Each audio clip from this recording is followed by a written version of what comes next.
اتجمع بر الوالدين مع جبر الخواطر والنتيجة بقت مبهرة. شاب عنده 30 سنة وأبوه 85. أبوه تعب وداه المستشفى، الدكاترة قالوا تعبان جدا ولازم يتحجز. الشاب مرضيش أبدا يسيب باباه، وجاب سجادة فرشها في الأرض تحت سرير باباه عشان لو باباه احتاج أي حاجة يكون جنبه. شوية وجي راجل كبير معاهم في نفس الأوضة، كان لوحده مش معاه حد. الشاب قال أنا هراعيهم هما الاتنين وأشوف طلباتهم عشان أكبر بخاطر الراجل الكبير اللي قاعد لوحده.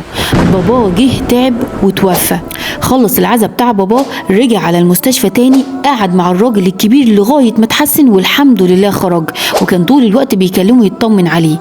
بعد فترة جاله تليفون بيرد لها أولاد الراجل عاوزين يقابلوه. قالوا له احنا ابونا حكالنا على اللي انت عملته معاه في المستشفى وهو توفى وكتب لك العمارة دي باسمك، واحنا عندنا عماير كتير والعمارة دي فيها 4 شقق ومحلين في الدور الارضي.